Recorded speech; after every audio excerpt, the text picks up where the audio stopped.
Bismillahirrahmanirrahim. Alhamdulillah, segala puji hanya padamu ya Allah. Syukur. Rasanya masih tak terlambat lagi untuk saya, Faradina Anwar, mengucapkan salam Ramadan untuk semua penonton setia. Assalamualaikum. Barulah dapat saya menyusul secara live pagi ini bersama dengan anda penonton setia kami. Alhamdulillah. Bagaimana setakat ini?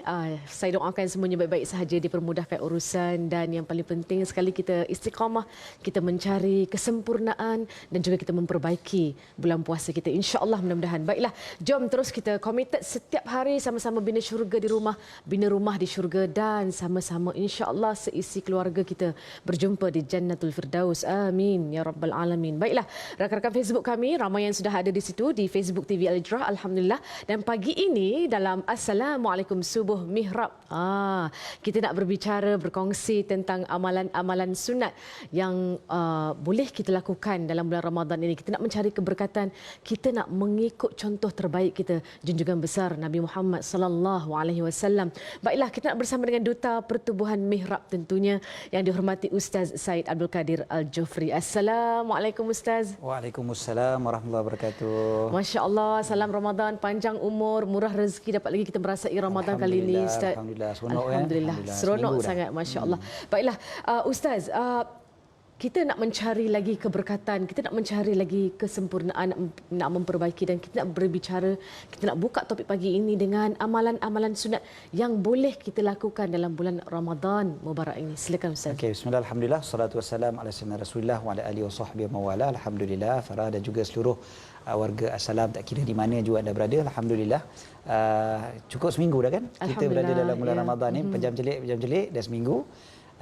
Dan mudah-mudahan kita dipanjangkan umur oleh Allah SWT. Allah kurniakan taufik pada kita agar kita dapat memanfaatkan Ramadan ini sampailah habis, dan mudah-mudahan Allah Taala kurniakan kita taufik agar dapat Lailatul Qadar. Kan betul lah kita kata dah pejam celik dah hari yang ke-8 daripada bulan Ramadan, dah seminggu. Dan alhamdulillah lah, pejam celik jangan pejam tak celik-celik dah. Nah, itu yang kita takut sekali. Jadi kalau nak cerita tentang amalan sunnah pada bulan Ramadan ini, kita tahu yang bulan Ramadan ni memang semua orang pulun untuk cari pahala, insya-Allah. Dan memang itulah konsep bulan Ramadan ni. Sebab bulan Ramadan ni bulan memang kita mencari rahmat daripada Allah, keberkatan dan sebagainya. Perkara yang wajib dalam bulan Ramadan yang tak ada dalam bulan-bulan yang lain hanyalah puasa wajib, puasa Ramadan, dan juga zakat fitrah. Itu je sebenarnya. Yang lain-lain semua perkara-perkara sunnah yang kita buat. Banyak yang kita sembahyang tarawih, yang kita iktikaf, kita baca Quran, kita bersedekah, semua itu adalah perkara-perkara sunnah. Dan kelebihan buat perkara sunnah pada bulan Ramadan ni, pahala dia macam buat benda wajib. So memang besar sungguhlah dia punya pahala dia. Kan? Jadi kita kena pulun sungguhlah. Bukan senang nak buat pahala-pahala wajib yang dengan begitu banyak kan. Dan pahala wajib jauh lebih besar daripada pahala sunat. Okey, kalau nak ceritakan tentang apa perkara-perkara sunat, kebanyakan penonton TV Al-Hijrah semua dah alim Melaka dah ni. Semua dah tahu dia boleh sedara itu lah tu. Cuma mungkin saya boleh sebutkan beberapa perkara yang mungkin kita boleh improve lagi kan. Antaranya bila kita bersahur, pagi-pagi macam ni kan. Bila kita bersahur, kita tahu bahawasanya disunatkan melambatkan sahur kan, melewatkan sahur. Cuma lewatkan sahur ni setara mana sebenarnya lewat tu. Ya, betul. Sahur ni dia mula daripada bila? Sahur sebenarnya mula daripada tengah malam kan. Dia mula daripada tengah malam. Jadi maknanya siapa yang makan pukul 1 pagi pun dia boleh niat sahur. Dia boleh niat sahur makan pukul 1 pagi, 2 pagi. Contoh ada orang yang kerja mungkin lewat malam. Jadi dia pun makan-makan sampai pukul 1 pagi contohnya. So pukul 1 pagi tu boleh niatkan sahur. Itu juga adalah sunnah sebenarnya. Tapi yang paling afdal adalah dilewatkan. Lewat ni pula sampai bila? Lewat ni adalah kita berhenti tu kira-kira dalam hadis disebutkan tentang bilangan ayat Quran. Tapi yang ulama letakkan lebih kurang 10 ke 15 minit sebelum subuh. Itu waktu kita berhenti, bukan waktu mula kita berhenti sahur. Jadi katalah subuh pukul 6 contoh pukul 6. Jadi 5.45, 5.50 itu dah berhenti. Jadi kita boleh adjust lah kita punya time makan minum tu, bagi berhenti tu ngam-ngam je lebih kurang 5.45, 5.50 tu. Itu paling cantik sekali. Dan banyak lagi lah sunnah-sunnah. Dan satu sunnah yang saya rasa sekarang ramai orang senang nak buat, Farah, saya rasa penonton-penonton TV Hijrah pun senang nak buat, adalah jamu orang buka puasa. Dulu kan, kalau kita ingat kan kat orang tua-tua kita dulu, dia kena bagi mangkuk tingkat kan, pergi pada jiran sebelah dan sebagainya. Bertukar juadah, pergi hantar. Betul, nanti dapat pulang balik kan. kan. Mangkuk tingkat tu ada pula lauk balas dia kan. Tapi sekarang ni lagi senang sebab sekarang ni dah ada banyak penghantaran kan. Banyak penghantaran. Jadi tak mesti rumah sebelah kita je kan. Orang negeri lain pun kita boleh hantar. Lagi-lagi dekat bandar-bandar. Ya. Kan biasanya bandar-bandar lah yang memang ada mereka yang dipanggil apa rider ni kan. Inilah yang dipanggil sebagai secara elektronik ni. Kita boleh pakai apps dia untuk belanja orang buka puasa. Kan ada kawan kita, saudara kita, mak kita dan sebagainya kat mana-mana pun kita boleh belanja dia orang buka puasa. Ini satu sunnah yang saya rasa macam zaman kita sekarang ni rugi kalau kita tak buat. Betul? Sangat rugi sebab dah senang. Dah senang. Dah tinggal buka handphone je untuk hantar belanja orang buka puasa. Itu antara sunnahnya lah. Okay. Terbaik sekali, segalanya di hujung jari. Betul. Nak dengan tak nak je Ustaz. Masya Allah, pilihan di tangan kita insya-Allah. Baiklah Ustaz, bagaimana pula amalan-amalan sunat yang boleh kita lakukan waktu puasa? Terutamanya sekali sebelum waktu berbuka puasa tu. Kadang-kadang kita ni sibuk dekat dapur menyiapkan juadah dan sebagainya, sibuk nak siapkan air dan sebagainya. Jadi apa yang boleh kita lakukan dalam waktu berpuasa terutamanya sebelum waktu berbuka puasa tu kan? Waktu nak buka ni antara waktu doa mustajab.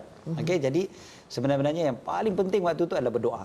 Kalaupun contohnya ibu-ibu yang sedang menyiapkan juadah pun sambil-sambil berdoa, tak ada masalah. Cuma saya lebih cadangkan kalau boleh lah 5 minit ke 10 minit sebelum daripada maghrib tu dah siap dah. Maknanya tak payahlah tunggu lagi seminit nak maghrib, masih lagi kelang kabut lagi ambil juadah dekat dapur, baru nak letak kat meja sebagainya tu. Biar awal sikit. InsyaAllah. Awal sikit. Tunggu waktu azan tu dalam keadaan kita duduk dan berdoa. So ajak ahli keluarga untuk berdoa bersama-sama. Jangan maknanya seorang kat sana, seorang kat sini. Bila azan maghrib baru kelang kabut terpa macam apa orang kata binatang yang lapar lah. Minta maaf lah, tapi maknanya sampai seolah-olahnya begitu. Biar kita duduk sama-sama, baca doa sama-sama. Ada doa yang biasa dibacakan oleh para ulama sebelum berbuka puasa, yang dibacakan bersama-sama ahli keluarga ataupun kawan-kawan. Kalau kita buka puasa sama-sama kawan-kawan, kita bacakan doa yang berbunyi asyhadu an la ilaha illallah astaghfirullah nas'alukal jannata wa na'udzubika minan nar. Baca tu 3 kali. Kemudiannya Allahumma innaka afun tuhibbul afwa fa'fu anna. Ulang 3 kali. Siapa yang tak sempat nak catat boleh tengok semula Facebook TV Al-Hijrah. Nah, insya-Allah boleh ambil balik semula kan. Senang aja. Jadi sebenarnya ceritanya banyakkan berdoa waktu tu. Banyakkan berdoa sebelum waktu berbuka puasa. Kalau sekarang ni kita tengok dekat suasana di surau, di masjid, memang alangkah indahnya, memang penuh saf lagi. Alhamdulillah, syukur. Harap sampai ke penghujungnya ya, kita doakan insya-Allah. Yang paling penting Ustaz, dalam apakah pengertian solat sunat tarawih ini dan juga bilangan rakaat dan juga mengerjakan ibadat mengikut sunnah Rasulullah sallallahu alaihi wasallam? Sebab ada yang kata buat 8 cukup. Ada yang cuba mencari juga masjid ataupun surau yang membuat 20 rakaat. Ya, jadi bagaimana Ustaz? Okey. Tarawih ni, maksud tarawih apa dia? Tarawih daripada perkataan tarwihah maksudnya satu kali rehat. Tarawih maksudnya banyak rehat. Ini banyak rehat, dia punya plural satu tarwih ataupun tirwah maksudnya satu kali rehat. So bila dipanggil pluralnya adalah tarawih, banyak kali rehat. Macam tu. Bila banyak kali rehat ni, rehat berapa kali? Rehat ni biasa lepas 4 rakaat. So kalau lepas 4 rakaat satu kali dipanggil satu kali rehat. Lepas 8 rakaat kita rehat lagi, baru 2 kali rehat. Sebenarnya dia masih lagi belum cukup untuk jadi tarawih secara bahasa. Secara bahasa tarawih ni dia mesti 3 atau lebih sebab plural dalam bahasa Arab 3 atau lebih. So kena rehat tu 3 kali atau 4 kali. Maknanya tarawih ni dia tak cukup lah, kalau boleh nak banyak. Okey, cumanya betul jumhur ulama, bukan jumhur ulama saja, 4 mazhab sebenarnya mengatakan tarawih itu memang 20 rakaat. Ada ulama yang mengatakan kurang daripada tu, ada yang mengatakan lebih daripada tu. Jadi kalau kita buat 2 rakaat contohnya, jadi tarawih tak? Jadi juga. Jadi juga kan, bukanlah sampai orang kata 2 tu tak jadi tarawih lah kan. 4 tak boleh. Tapi kita kan bulan Ramadan ni kita nak berlumba-lumba patutnya. Berlumba-lumba cari pahala, bukannya berlumba-lumba cari yang kurang. Kan ada dia kata, masjid tu pukul 10 habis, masjid tu 9.30. Habis 9.30. Kan? Cari mana yang lagi cepat, cari mana yang lagi kurang. Rugilah bulan Ramadan ni kita nak berebut-rebut cari yang paling banyak amal ibadat. Jadi kalau boleh cari yang paling ibadat, memang tarawih paling sempurna sekali 20 rakaat. Itu paling cantik sekali. Kalau kita boleh dapat, buatlah sebanyak 20 rakaat. Kalau pun contohnya masjid surau kita buat 8 rakaat, tak ada masalahnya untuk kita sambung bila kita balik rumah, kita boleh sambung lagi. Tarawih tak mesti buat kat masjid, boleh je buat kat rumah. Betul. Sambung lagi, insya-Allah. InsyaAllah, nak dengan tak nak je sebenarnya. Baiklah, kita akan berhenti rehat seketika. Sekembalinya nanti bersama dengan kempen membangun aset Islam. Tentunya dengan pertubuhan mihrab. Hanya dalam Assalamualaikum Subuh.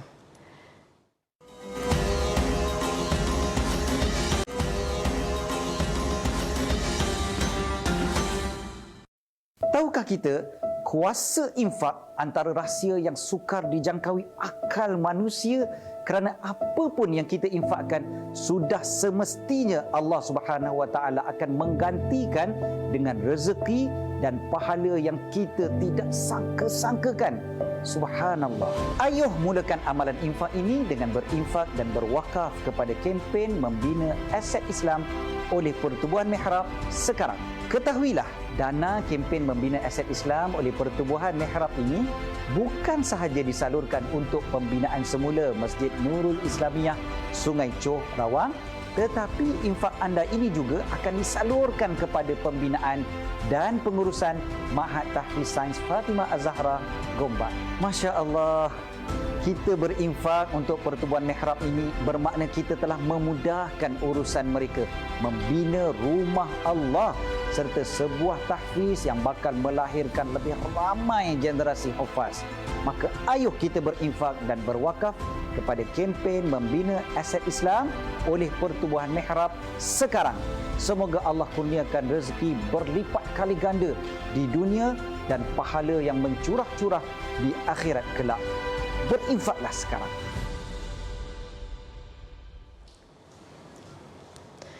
Masya Allah, demikianlah maklumat lanjut ada di infakmihrab.com. Baiklah, jom sama-sama kita nak bertanya kepada Ustaz. Ustaz mau minta Farah tanyakan soalan yang terakhir tadi, tak sempat. Ustaz, kalau tak sempat solat sunat tarawih, bolehkah qada? Okey, kan tertidur, tak larat, penat, tak sihat dan sebagainya. Bagaimana Ustaz? Kita perlu kadang-kadang kan. Okey, dalam fiqh mazhab Syafi'i, solat sunat ni dia boleh bagikan kepada 3 jenis. Ada satu solat dipanggil solat sunat yang bersebab. Contohnya sebab kita nak minta hujan, sebab gerhana dan sebagainya. Ada satu solat sunat dipanggil solat sunat yang berwaktu. Dia ada waktu-waktu dia tertentu. Macam solat sunat duha kan, dia ada waktu dia. Solat sunat apa namanya ni, contohnya solat tahajud kan pada waktu malam kan. Jadi dia ada waktu. Kemudian yang ketiganya adalah solat sunat mutlak. Yang mutlak ni memang tak ada waktu, tak ada sebab lah. Memang nak solat lah. Okey, solat tarawih dalam kategori mana? Solat tarawih dalam kategori yang berwaktu. Dia ada waktu, iaitu pada waktu malam. Dia dibuat selepas isyak sampai waktu subuh. Dan solat sunat berwaktu ni boleh qada. Dia solat sunat yang bersebab dia tak ada qada. Contohnya sebab solat sunat tahiyatul masjid. Contohnya kan, bila kita dah masuk masjid, lepas tu besok kita masuk masjid lagi sekali, kita nak qada yang semalamnya. Tak ada lah. Faham. Tapi solat sunat yang berwaktu dia ada qada. Jadi contohnya kalau solat tarawih contohnya kan, kita tak dapat dan solat tarawih pada waktu malam, demam ke contohnya. Pagi besok tu baru kita larat, kita nak qada balik tarawih malam tadi, dalam mazhab Syafi'i hukumnya boleh. Sebab dia solat sunat yang berwaktu, dan solat sunat berwaktu boleh qada. Jadi boleh diqadakan, jangan risau. Baiklah, kita nak teruskan dengan kempen membangun aset-aset Islam. Bagaimana Ustaz, kami nak turut serta dalam sama-sama membantu pihak Pertubuhan Mihrab ini untuk mengumpul dana bagi kempen membangun aset-aset Islam. Mohon kongsikan Ustaz. Okey, bila kita cerita tentang kempen membina aset-aset Islam oleh Pertubuhan Mihrab ni, kita bagikan kepada 2 jenis lah. Satu, kita nak membina bangunan yang baru. Yang keduanya adalah kita nak membaik pulih bangunan yang dah sedia ada. So yang membina bangunan yang baru ni ada beberapa kempen yang masih lagi ongoing. Antaranya adalah kempen kita sedang membantu pembinaan Masjid Al-Falah di mana di Sungai Ramal Dalam dekat Kajang sanalah. Dan masjid ini masjid yang sangat cantik, masya-Allah. Hari itu kita ada sharekan gambar-gambarnya. Ramai orang ingat masjid ni kat Turki. Tapi masjid ni bukan kat Turki, yang gambar kat sebelah saya sekarang ini. Masya-Allah. Masjid ni adalah berada di Sungai Ramal dekat Kajang. Dan masjid ni kalau kita tengokkan dia dah 90% siap. Dia bukannya masjid yang baru nak tolak tanah ke apa, tak. Dia dah 90% siap. Cumanya masih lagi memerlukan dana yang sangat besar kerana masih lagi perlu dibayar pada kontraktor dan juga ada lagi kerja-kerja yang hujung-hujung tu, contohnya kapetnya, sound systemnya dan sebagainya. So Masjid Al-Falah di Sungai Ramal Dalam, banyaklah kita nak buat ruang solat dia, tempat letak kereta dia dan sebagainya kan. Yang keduanya, selain daripada tu kita boleh tengok juga kita nak membangunkan Maktahfiz Sains Fatimah Az-Zahra. Ini banyak kali dah kita sebutkan, dan mudah-mudahan Maktahfiz Sains Fatimah Az-Zahra ni dapat terbina dengan gahnya insya-Allah di Gombak nanti. Jadi Maktahfiz Sains Fatimah Az-Zahra memang kita memerlukan bangunan yang baru, sebab yang sekarang ni pelajar-pelajar masih lagi belajar dekat ruang rumah kedai ataupun shop lot, ruangan kedai. Jadi kita harapkan mudah-mudahan nanti pelajar-pelajar kita ni dapat belajar di tempat yang lebih kondusif, kan. Mudah-mudahan cuba tengok ni mereka tengah berlatih silat dan sebagainya ni kan. Mudah-mudahan nanti ni sekarang ni walaupun dia orang dekat shop lot pun mereka dah dapat pengiktirafan sebagai antara sekolah yang terbaik. Dari segi kalau dah diaudit oleh pihak Jabatan Agama tu, mereka punya markah tu selalunya 100% ya. Memang terbaik pengurusannya, dan juga dari segi kurikulumnya dan sebagainya. Anak saya sendiri pun dulu saya masukkan sekolah ni. Alhamdulillah. Tapi anak saya sekarang dah besar lah. Waktu budak dia masuk sekolah ni. Masya Allah, memang saya sendiri percaya pada silibusnya, pada pentadbirannya, pada pendidikannya, insya Allah. Itu pasal saya pagi ni saya tolong pihak Maktahfiz Sains Fatimah Az-Zahra ni sebab kita percaya bahawa mereka mampu, insya Allah. Kemudiannya selain daripada itu adalah yang ongoing juga adalah Masjid Nurul Islamiah Sungai Curawang. Yang itu pun banyak kali dah kita sebutkan. Masjid Nurul Islamiah Sungai Curawang ni, kebetulan malam tadi saya lalu depan Masjid Nurul Islamiah ni. Saya semalam dari Sungai Buaya, saya lalu kat situ. Saya tengoklah masjid tu sebab lepas tarawih kan, lepas tarawih jalan kat situ dah mula lengang, dah mula gelap. Tapi sebenarnya jalan tu waktu siang dia sangat sibuk sebab situ banyak orang, banyak kilang, banyak kawasan kilang itu, dan kampung juga banyak kat situ. Masjid Nurul Islamiah Sungai Curawang, gambar yang tertera sekarang ni, adalah masjid yang sangat memerlukan dana untuk pembinaan bangunan yang baru. Dan alhamdulillah, kalau kita perhatikan dari segi dia punya update-nya adalah Perbandanan Wakaf Selangor dah memberikan restu ataupun berkenan untuk membina ataupun melaksanakan kerja-kerja awalan untuk masjid ini. Cumanya dana masih tak cukup lagi. Jadi kita doakanlah mudah-mudahan dapat siap dengan sempurna dengan bantuan kita semua. Itu satu kempen yang kita sebut kempen baru nak bina. Yang sebenarnya yang baik pulih. Baik pulih kita ada juga baik pulih surau yang sekarang kita sedang bantu adalah musalla Raudatul Mardiyah. Raudatul Mardiyah ni dekat mana? Berada di PJ, dekat Residensi Medan di Petaling Jaya. Yang ini saya bila dengar dia punya cerita, saya rasa macam aduh, tak sampai hati betul, rasa macam sedih sangat sebab air kumbahan punya pipe tu punya ada leaking. Jadi menyebabkan dekat surau tu kena. Jadi kita pun fahamlah airnya kotor sebagainya kan. Lagi ni bulan Ramadan nak semayang dan sebagainya. Kemudiannya tempat wuduknya kita nak perbaiki lagi supaya lagi-lagi bulan Ramadan ni sangat ramai orang nak semayang tarawih kan, pada waktu malam, nak tahajud waktu pagi dan sebagainya.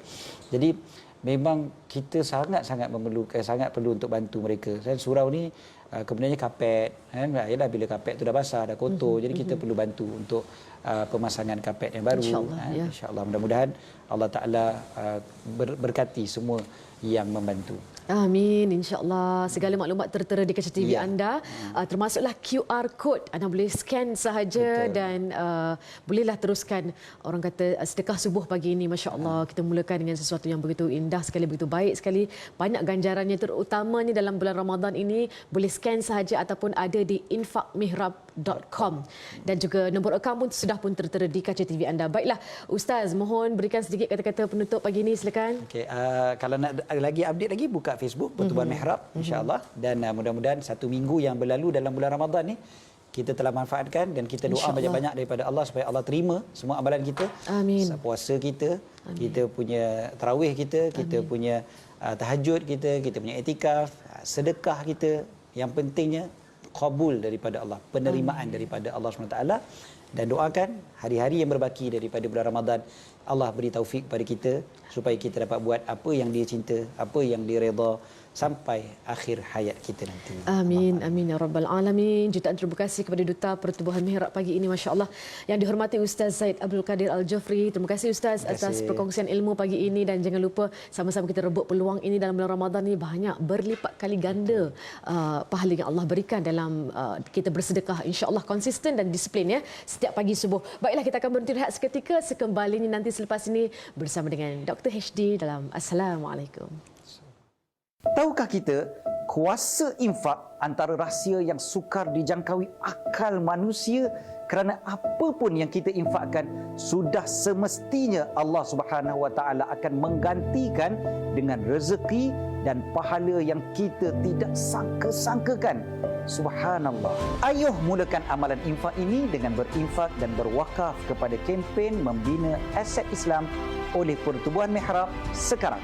Ketahuilah, dana kempen membina aset Islam oleh Pertubuhan Mihrab ini bukan sahaja disalurkan untuk pembinaan semula Masjid Nurul Islamiyah Sungai Choh, Rawang, tetapi infak anda ini juga akan disalurkan kepada pembinaan dan pengurusan Ma'had Tahfiz Sains Fatimah Az-Zahra, Gombak. Masya Allah, kita berinfak untuk Pertubuhan Mihrab ini bermakna kita telah memudahkan urusan mereka membina rumah Allah serta sebuah tahfiz yang bakal melahirkan lebih ramai generasi hufaz.